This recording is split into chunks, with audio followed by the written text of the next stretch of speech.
Assalamualaikum warahmatullahi wabarakatuh. Saya Driani Setiawati. Yuk, mari bersama-sama mempelajari materi Pitagoras. Materi ini didapat di kelas 8 jenjang SMP. Sebelum kita ke materi Pitagoras, alangkah baiknya kita harus tahu tentang kuadrat suatu bilangan dan akar bilangan. Yang pertama, kuadrat suatu bilangan. Di sini terdapat soal, yaitu tentukan hasil kuadrat bilangan berikut. Yang pertama, 9 kuadrat. Yang kedua, 24 kuadrat. Kita bahas bersama yuk. Yang pertama, 9 kuadrat ini bisa dituliskan menjadi 9 dikali 9. 9 dikali 9 sama dengan 81. Yang kedua, 24 kuadrat bisa dituliskan menjadi 24 dikali 24. 24 dikali 24 ternyata sama dengan 576. Yang selanjutnya, kita bahas tentang akar-akar bilangan. Tentukan hasil akar bilangan berikut. Yang pertama, akar dari 1296. Yang kedua, akar dari 289. Yang pertama, akar dari 1296 kita bisa tuliskan atau kita bisa pisah dua angka dari belakang, yaitu akar dari 12 dan dipisah dengan 96. Ingat-ingat ya, hasil dari kuadrat bilangan yang tidak lebih dari 12. Ternyata 9 ya. Nah, 9 itu merupakan hasil kuadrat dari bilangan 3. Jadi di sini tuliskan 3 dan mohon diingat-ingat lagi hasil kuadrat yang satuannya adalah 6. Ternyata 6 kali 6 adalah 36, yang mana satuannya adalah 6. Jadi di sini tuliskan 6. Yang kedua, akar dari 289. Ini juga dipisahkan dua angka dari belakang. Jadi sama dengan akar 2 yang dipisah dengan 89. Yang pertama, harus mengingat-ingat hasil kuadrat yang tidak boleh lebih dari 2. Ternyata hasil kuadrat dari 1. Jadi kita tuliskan angka 1 dan hasil kuadrat suatu bilangan yang satuannya sama dengan 9. Ternyata 7 kali 7 sama dengan 49, yang mana satuannya adalah 9. Jadi tuliskan di sini 7. Sehingga akar dari 289 sama dengan 17. Selanjutnya kita membahas ke yang inti. Di sini terdapat 2 siswa yang sedang hormat ke bendera. Nah, ternyata siswa laki-laki berada lurus di tiang bendera, yang mana jaraknya kita misalkan 3 meter dan tinggi tiang bendera 4 meter. Nah, jarak ujung tiang bendera ke tanah yang mana terdapat jarak siswa laki-laki ke tiang bendera atau diketahui jarak laki-laki ke tiang bendera. Ini tidak usah menggunakan meteran lagi ya, karena kita bisa menerapkan teorema Pitagoras. Teorema Pitagoras itu sudah ada zaman sejak dahulu ya, atau di zaman Babilonia. Mereka menggunakan teorema ini untuk membangun piramid. Jadi di sini penerapannya juga pada zaman dahulu ya, Sobat Matik. Nah, di sini juga terdapat tabel-tabel yang mana ada materi tentang segitiga siku-siku. Begitu. Selanjutnya, pembuktian Pitagoras. Di sini terdapat satu persegi yang mana di dalamnya terdapat 4 buah segitiga siku-siku yang sama besar. Nah, diketahui bahwa alas dari segitiga dilambangkan A dan tinggi dari segitiga dilambangkan B, sedangkan garis miring segitiga dilambangkan C. Di sini terdapat 4 buah segitiga siku-siku yang sama besar. Untuk mencari luas persegi besar itu menggunakan rumus luas persegi kecil ditambah 4 kali luas segitiga siku-siku. Luas persegi itu kan sisi kali sisi. Jadi sisi kali sisi sama dengan sisi kali sisi ditambah 4 dikali setengah dikali alas dikali tinggi. Karena luas segitiga itu adalah setengah kali alas kali tinggi. Nah, sisi dari persegi besar adalah hasil jumlah dari alas segitiga ditambah dengan tinggi segitiga. Jadi, sisi kali sisi dari persegi besar adalah A ditambah B dikali A ditambah B sama dengan sisi dari persegi kecil adalah C, yang mana merupakan garis miring dari segitiga. Jadi, C dikali C ditambah 4 dikali setengah dikali A dikali B. Diperoleh A pangkat 2 ditambah 2AB ditambah B pangkat 2. Sama dengan C pangkat 2 ditambah 2AB. Kedua ruas kita kurangkan dengan 2AB. Sehingga diperoleh A pangkat 2 ditambah B pangkat 2 sama dengan C pangkat 2 ditambah 2AB dikurangi 2AB. Jadi A pangkat 2 ditambah B pangkat 2 sama dengan C pangkat 2. Nah, ini juga bisa dibuktikan seperti berikut. Jadi di sini juga terdapat satu buah persegi dengan di dalamnya ada 4 segitiga siku-siku yang sama. Jadi yang daerah ungu ini luasnya adalah C pangkat 2 karena berbentuk persegi kecil dengan sisi-sisinya adalah C. Ini bisa diubah bentuk menjadi demikian. Ini terdapat persegi dengan di dalamnya 4 buah segitiga siku-siku dan ternyata luas dari persegi yang kecil, sangat kecil itu adalah A kuadrat dan yang persegi sedang adalah B kuadrat. Jadi luas persegi sesudah itu bakalan sama dengan luas persegi sebelum. Dengan rumus A pangkat 2 ditambah B pangkat 2 ditambah 4 kali luas segitiga. Sama dengan C pangkat 2 ditambah 4 kali luas segitiga. Nah, karena kedua ruas mempunyai 4 kali luas segitiga, maka keduanya dibagi dengan 4 kali luas segitiga. Maka diperoleh A pangkat 2 ditambah B pangkat 2 sama dengan C pangkat 2. Sekarang menuju ke pembuktian Pitagoras. Di sini terdapat 3 buah ubin yang berbentuk persegi.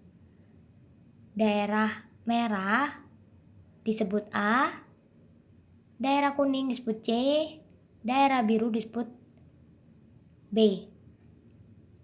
Nah, daerah kuning memiliki persegi sebanyak 12 karena memiliki kolom 3 dan baris 4.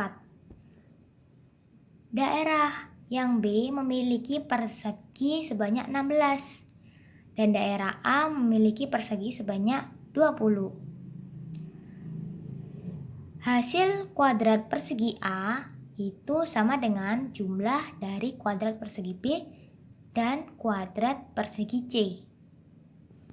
Nah, tetap semangat ya Sobat Matik. Di sini terdapat satu buah segitiga siku-siku yang sisi-sisinya adalah A, B, dan C. Yang tadi rumus A pangkat 2 ditambah B pangkat 2 sama dengan C pangkat 2 adalah rumus teorema Pythagoras. Rumus salah satunya. Nah, bisa dibentuk menjadi C pangkat 2 dikurangi B pangkat 2 sama dengan A pangkat 2 apabila kalian ingin menentukan alas dari segitiga. Dan bisa juga menjadi C pangkat 2 dikurangi A pangkat 2 sama dengan B pangkat 2 jika kalian ingin menentukan tinggi dari segitiga. Selanjutnya, bagaimana menentukan sisi-sisi pada segitiga siku-siku apabila diketahui sisi yang lainnya? Di sini terdapat segitiga siku-siku ABC dengan alas 9 cm dan tinggi 12 cm. Berapa ya panjang sisi AC? Ternyata dengan menggunakan teorema Pythagoras, yaitu AC pangkat 2 sama dengan AB pangkat 2 atau tinggi pangkat 2 ditambah alas pangkat 2 atau BC pangkat 2. Jadi AC pangkat 2 sama dengan 12 pangkat 2 ditambah 19 pangkat 2. AC pangkat 2 sama dengan 144 ditambah 81, yang mana hasilnya adalah 225. Sehingga nilai AC adalah akar dari 225. AC sama dengan 15 cm. Jadi panjang sisi AC adalah 15 cm. Yang selanjutnya menentukan jenis-jenis segitiga. Di sini terdapat 3 jenis segitiga, yang mana ketiganya memiliki sisi-sisi A, B, C. Jika yang pertama ini sisi C pangkat 2 sama dengan A pangkat 2 ditambah B pangkat 2, maka membentuk segitiga siku-siku. Yang kedua, apabila C pangkat 2 kurang dari A pangkat 2 ditambah B pangkat 2, ini membentuk segitiga lancip. Dan yang terakhir, apabila C pangkat 2 lebih dari A pangkat 2 ditambah B pangkat 2, membentuk segitiga tumpul. Yang selanjutnya menentukan jenis-jenis segitiga apabila diketahui sisi-sisinya. Yang pertama 5, 7, dan 8, yang kedua 11, 6, 13, yang ketiga 9, 41, 40. Nah, tentukan yang mana yang merupakan segitiga lancip, segitiga siku-siku, ataupun segitiga tumpul. Kita bahas bersama. Yang pertama, C adalah yang paling besar, sehingga C sama dengan 8. C pangkat 2 sama dengan 64. Dan A pangkat 2 ditambah B pangkat 2 sama dengan 7 pangkat 2 ditambah 5 pangkat 2. Yang mana hasilnya adalah 49 ditambah 25. Ternyata A pangkat 2 ditambah B pangkat 2 sama dengan 74. Dan itu lebih besar dari C pangkat 2, sehingga C pangkat 2 ini lebih kecil daripada A pangkat 2 ditambah B pangkat 2 dan membentuk segitiga lancip. Yang kedua, C-nya tentu saja 13. C pangkat 2-nya adalah 169. A pangkat 2 ditambah B pangkat 2 sama dengan 6 pangkat 2 ditambah 11 pangkat 2. Yang mana hasilnya 36 ditambah 121. A pangkat 2 ditambah B pangkat 2 sama dengan 157. Sehingga C pangkat 2 lebih besar dari A pangkat 2 ditambah B pangkat 2. Dan membentuk segitiga tumpul. Yang terakhir, C-nya pasti 41. C pangkat 2 sama dengan 1681. Sehingga A pangkat 2 ditambah B pangkat 2-nya adalah 9 pangkat 2 ditambah 40 pangkat 2. Hasilnya 81 ditambah 1600. Ternyata A pangkat 2 ditambah B pangkat 2 sama dengan 1681. Wah, ternyata sama ya. C pangkat 2 sama dengan A pangkat 2 ditambah B pangkat 2. Sehingga membentuk segitiga siku-siku. Selanjutnya kita mengenal bilangan-bilangan Pythagoras. Terdapat 6 3 pasang begitu. Yang pertama 12, 6, 15. Itu tentu saja bukan triple Pythagoras. Nah, kalian bisa mencatat ya, mana yang triple Pythagoras ataupun yang bukan triple Pythagoras. Yang selanjutnya 5, 12, 13. Tentu saja triple Pythagoras. Yang ketiga 9, 42, dan 40. Ini tentu bukan triple Pythagoras. Karena seharusnya 9, 41, dan 40. 7, 24, dan 25 merupakan triple Pythagoras. Yang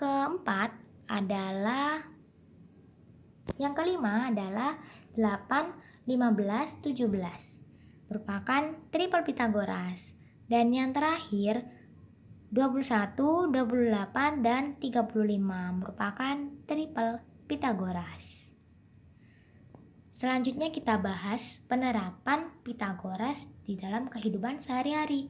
Di sini terdapat soal yang mana sebuah kapal itu melaju setelah mengambil barang ke dermaga ke arah utara sejauh 16 km. Dan kapal tersebut ke timur sejauh 12 km. Nah, yang ditanyakan jarak titik awal hingga titik akhir itu berapa?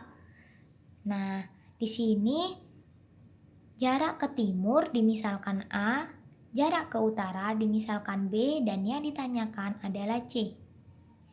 Jadi kita tuliskan dulu apapun yang diketahui ya. Jadi A sama dengan 12 km atau jarak kapal melaju ke utara. B sama dengan 16 km atau jarak kapal mengarah ke timur. Dan yang ditanyakan adalah jarak kapal dari titik awal hingga ke akhir atau C. Jawabnya dengan menggunakan triple Pythagoras. C pangkat 2 sama dengan A pangkat 2 ditambah B pangkat 2. Sehingga 12 pangkat 2 ditambah 16 pangkat 2 hasilnya 144 ditambah 256. Jadi C pangkat 2 sama dengan 400.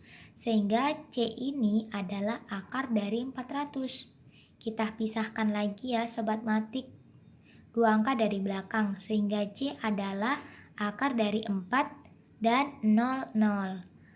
Tentu saja jawabannya adalah 20 sehingga jarak titik awal kapal hingga ke akhir adalah 20 km. Yang selanjutnya di sini ada Pak Doni yang sedang ke toko elektronik untuk membeli kulkas 1 pintu. Setelah selesai proses pemilihan dan pembayaran, Pak Doni ini meminta tolong ke Pak Budi untuk memindahkan kulkas tersebut ke truk bak terbuka. Nah, Anto melihat tersebut dan Anto ini hendak membantu memberikan solusi agar kulkas dapat dipindahkan ke truk. Dengan jarak kulkasnya adalah 280 cm dan tinggi truk adalah 210 cm. Nah, bagaimana Anto ini bisa menghitung papan miring yang dibutuhkan untuk memindahkan kulkas? Jadi, tadi yang diketahui adalah A. 210 cm, yaitu tinggi truk, dan B adalah 280 km atau jarak kulkas dengan truk. Panjang bidang miring berapa ya? Atau bisa disebut C. Jadi jawabnya C pangkat 2 sama dengan A pangkat 2 ditambah B pangkat 2. Menghasilkan 210 pangkat 2 ditambah 280 pangkat 2. Jadi C pangkat 2 ini sama dengan 44.100 ditambah 78.400. Sama dengan 122.500. Jadi C adalah akar dari 122.500. Tentu saja dipisahkan dua angka dari belakang, sehingga C ini adalah 350 cm. Jadi papan bidang miring yang digunakan untuk memindah kulkas sepanjang 350 cm. Yang terakhir, kita akan mempelajari tentang perbandingan sisi-sisi segitiga dengan sudut-sudut istimewa. Yang pertama, sudut 30 derajat dan 60 derajat. Di sini sudah tergambarkan ada segitiga siku-siku dan ada sudut 30 derajat serta 60 derajat. Ternyata perbandingan antar sisi di hadapan sudut 30 dan sisi di hadapan 60 derajat serta sisi yang di hadapan sudut siku-siku itu ialah 1 dibanding angka 3 dibanding 2. Yang selanjutnya, sudut 45 derajat. Di sini juga ada gambar kedua sudut 45 derajat dan salah satunya adalah 90 derajat. Ternyata perbandingan antara sisi di hadapan sudut 45 derajat dan tentunya sisi di hadapan sudut 45 derajat serta sisi yang berhadapan dengan sudut siku-siku adalah 1 dibanding 1 dibanding akar 2. Nah, ini ada latihan soal untuk Sobat Matik kerjakan di rumah selagi liburan sekolah. Jadi Sobat Matik bisa menerapkan teorema Pitagoras dalam kehidupan sehari-hari. Sekian dari saya atas materi Pitagoras kali ini. Kurang lebihnya saya mohon maaf. Wassalamualaikum warahmatullahi wabarakatuh.